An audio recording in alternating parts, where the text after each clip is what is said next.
Hello नमस्कार दोस्तों, कैसे हैं आप सब। मैं आशा करता हूँ आप सब अच्छे होंगे। जी हाँ दोस्तों, बीते दिन बिहार लोक सेवा आयोग के द्वारा एक लेटर जारी किया गया है, जिसमें एक बहुत ही महत्वपूर्ण जो है यहाँ पे न्यूज निकल कर के सामने आ रहा है। जी हाँ दोस्तों, बिहार शिक्षा विभाग के अंतर्गत कक्षा 1 से 5 तक के विद्यालय अध्यापक में के लिए कुल 9,431 पदों पर नियुक्ति हेतु दिनांक 10/11/2023 को प्रकाशित करते हुए विज्ञापन संख्या 27/2023 में सम्मिलित किया गया।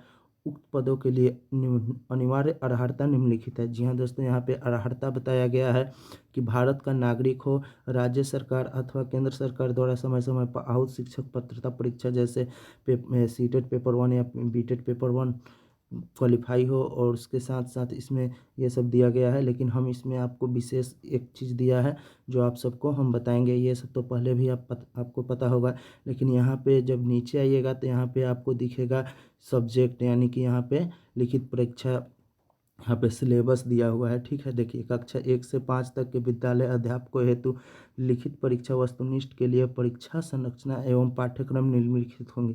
देखिए यहाँ पे जो है अब जो है 1 to 5 का भी सिलेबस को चेंज कर दिया गया है। जी हाँ दोस्तों, यहाँ पे एक बहुत बड़ी खबर है। यहाँ देखिए आप, भाषा अर्हता सामान्य अध्ययन एवं विषय, यहाँ पे 3 विषयों के जो है यहाँ पे प्रश्न पूछे जाएंगे। पहले देखिए प्रश्नों की संख्या 150 होगी। भाग 1 में 30 प्रश्न, भाग 2 में 40 प्रश्न और भाग 3 में 80 प्रश्न होंगे। समय जो है वो 2 घंटे 30 मिनट यानी कि 2.5 घंटे दिए जाएंगे। कुल अंक जो होंगे 150 अंक के होंगे। देखिए यहाँ पे साफ लिखा हुआ कि यह पत्र 3 भागों में होंगे, यथा भाग 1, भाग 2 एवं भाग 3। भाग 1 में होगा भाषा, जो अर्हता के लिए अंग्रेजी एवं हिंदी या उर्दू या बांग्ला, ये तीनों में से किसी एक भाषा को चुनना है। भाषा का व्यवहारिक ज्ञान होना चाहिए। इसमें क्या आपको पूछेगा, व्यवहारिक ज्ञान होगा, ज्ञान के बारे में पूछेगा। इस भाग में अर्हतांक कम से कम 30% अनिवार्य होगा, यानी इस 30 नंबर में आपको कम से कम 30% लाना है। यानी 30 नंबर का 30% निकालेंगे तो कितना हो जाएगा, यहाँ पे देखिए 3 तिहाई 9, यहाँ पे 9 नंबर आपको लाना जरूरी है। किस में, ये भाग 1 में, यानी 30 नंबर में आपको, ये 30 नंबर में भाषा के जो अर्हता वाला है उसमें 30 में 9 नंबर लाना कंपलसरी है। अगर 9 नंबर से कम आता है तो आप एग्ज़ाम से बाहर हो जाइएगा। ये है आपका अर्हतांक वाला। ठीक, उसी के साथ दूसरा देखिए, दूसरा भाग है, यहाँ पे आप देख सकते हैं दूसरा भाग 2, सामान्य अध्ययन के लिए प्राथमिक गणित, मानसिक क्षमता परीक्षण, सामान्य जागरूकता यानी जनरल अवेयरनेस, सामान्य विज्ञान यानी जनरल साइंस, सामाजिक विज्ञान यानी एसएसटी, भारतीय राष्ट्रीय आंदोलन, ये हिस्ट्री का पार्ट हो गया। उसके बाद भूगोल और पर्यावरण शामिल है इसमें। देखिए यहाँ पे देख सकते हैं ये जो है भाग 2, इसमें कुल 40 प्रश्न पूछे जाएंगे, 40 प्रश्न, जिसमें आपको गणित भी होगा, मानसिक परीक्षण क्षमता भी होगा, सामान्य जागरूकता भी होगा, सामान्य विज्ञान होगा, सामाजिक विज्ञान होगा और भारतीय राष्ट्रीय आंदोलन होगा, भूगोल होगा और पर्यावरण होगा।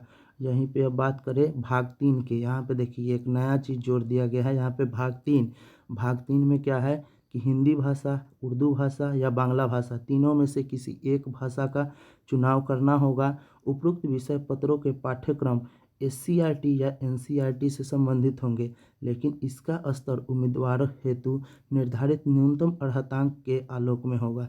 इसका कहने का मतलब है कि आपको भाग 3 में ये हिंदी भाषा, उर्दू भाषा या बांग्ला भाषा, तीन में से किसी एक भाषा का चयन करना होगा, और उसमें होगा कुल मिलाकर के 80 प्रश्न।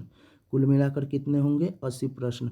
और जीएस पेपर का कितना, 40, यानी कुल मिला के हो गए 120। यही 120 पे आपका मेरिट बनेगा, जिसमें 80 नंबर आपका जो है वो भाषा के पेपर रहने वाला है। ठीक है, भाषा के पेपर रहने वाला है। और इसका जो है उपरोक्त पत्रों के पाठ्यक्रम एससीईआरटी या एनसीईआरटी से संबंधित होंगे। यानी आपका जो एससीईआरटी का सिलेबस है, एससीईआरटी का सिलेबस है क्लास किस से किस तक, तो क्लास 1 से लेकर के 1 to 12 तक के, क्योंकि यहाँ पे साफ लिखा हुआ है कि न्यूनतम अर्हता के आलोक में होगा। यानी कि 1 to 5 के लिए न्यूनतम अर्हता क्या चाहिए, 12th चाहिए। तो 1 से लेकर के 12th तक के एससीईआरटी के बुक के सिलेबस के अनुसार इसका जो है सिलेबस तय किया गया है। उसके बाद यहाँ पे देखिए सामान्य अध्ययन के पाठ्यक्रम SCERT से संबंधित होंगे, लेकिन इसका स्तर उम्मीदवार हेतु निर्धारित न्यूनतम अर्हता के आलोक में होगा।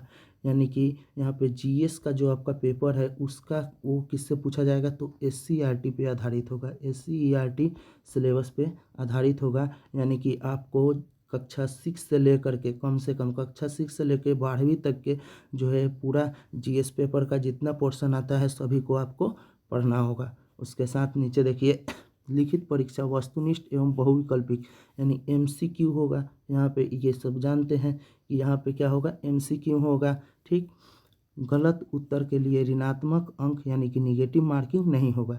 जी हाँ दोस्तों, यहाँ पे पिछले साल की तरह पिछले बार की तरह इस बार भी जो है निगेटिव मार्किंग नहीं है, निगेटिव मार्किंग को हटाया गया है यहाँ पे, और ये वस्तुनिष्ठ प्रश्न होगा। अब एक सवाल जो है यहाँ पे क्लियर नहीं किया गया है कि ऑप्शंस कितने रहेंगे, ऑप्शंस कितने रहेंगे, 4 रहेंगे या 5 रहेंगे, क्या फिर ई ऑप्शन रहेगा। देखिए दोस्तों, मुझे जहाँ तक लगता है कि इस बार के परीक्षा में जो है वो ऑप्शन ई आपको देखने को नहीं मिलेगा। हो सकता है इस बार आपको जो है 5 ही ऑप्शन 4 ही ऑप्शन एग्ज़ाम में देखने को मिले, जिस तरह से हमको पता चल रहा है उस तरह से। ठीक, आगे देखिए उसी के साथ यहाँ पे ऑनलाइन आवेदन करने की तिथि से संबंधित है कि 16/11/2023 से 25/11/2023 तक अविस्तरणीय। जी हाँ दोस्तों, यहाँ पे ध्यान देखिए, अविस्तरणीय, इसको बढ़ाया नहीं जाएगा। यानी कि आज यानी कि 16 तारीख आज है, 16 से लेके आज से लेके 25 तक आप फॉर्म को ऑनलाइन आवेदन कर दीजिए, अन्यथा इसके बाद आपको मौका नहीं दिया जाएगा। और एक बात लास्ट रह गया कि वेटिंग लिस्ट कब तक, आखिर वेटिंग लिस्ट कब तक आएगा और आएगा भी या नहीं। तो जी हाँ दोस्तों, मैं आप सबको बता दूं कि हाँ, यहाँ पे 100% वेटिंग लिस्ट आएगा, 100% वेटिंग लिस्ट आएगा। और इसमें डिले होने का रीज़न ये है कि अभी आप सबको पता है कि 10,000 से भी ज़्यादा नियोजित शिक्षक ऐसे हैं जो अपना नियुक्ति पत्र नहीं लिए हैं और वो जिस विद्यालय में कार्यरत है उसी में रहना चाहते हैं। तो ऐसे नियोजित शिक्षक जो उसी विद्यालय में रहना चाहते हैं उनको चुन करके और उनके उसी विद्यालय में पहले उनको योगदान कराया जाएगा। उसके बाद वो जो सीट बच जा रहा है, 10,000 से भी ज़्यादा सीट जो बच जा रहा है जिस पे नियोजित शिक्षक नहीं योगदान कर रहे हैं, उस सीट पे और जो भी अभ्यर्थी फर्जी पाए गए जिसका डॉक्यूमेंट वेरिफिकेशन में गलत हुआ और उससे जो रिक्तियाँ बची है वो यानी कुल मिला के मुझे लगता है कि 15,000 के आसपास यहाँ पे 15,000 के आसपास पे सीटों पे जो है वेटिंग लिस्ट आ सकती है। और इसका डिले होने का रीज़न यही है कि अभी तक शिक्षा विभाग ने नियोजित शिक्षकों का ये जो 10,000 वाला सीट है जो नहीं भरना चाहते हैं उनको क्लियर करके BPSC को नहीं दिया है। और जब तक BPSC को शिक्षा विभाग रिक्तियाँ नहीं भेजेगा जब तक BPSC जो है वेटिंग लिस्ट नहीं जारी करेगा। सूत्रों के माने तो कुछ ऐसे खबर निकल करके आ रहे हैं कि 21 नवंबर को शिक्षा विभाग रिक्तियाँ दे सकती है, किसको, BPSC को। जी हाँ दोस्तों, 21 नवंबर को जो है जो भी रिक्तियाँ बची है उसको शिक्षा विभाग BPSC को दे सकती है। इससे मान सकते हैं आप कि हाँ 22 नवंबर के बाद, मेरा कहने का अर्थ हुआ कि छठ पूजा बाद आपको वेटिंग लिस्ट किसी भी दिन देखने को मिल सकता है। मैं आशा करता हूँ वीडियो आप सबको पसंद आया होगा। वीडियो पसंद आया हो तो लाइक कीजिए, मेरे चैनल पर नए हैं तो सब्सक्राइब कीजिए। मिलेंगे नेक्स्ट वीडियो के साथ। जय हिंद।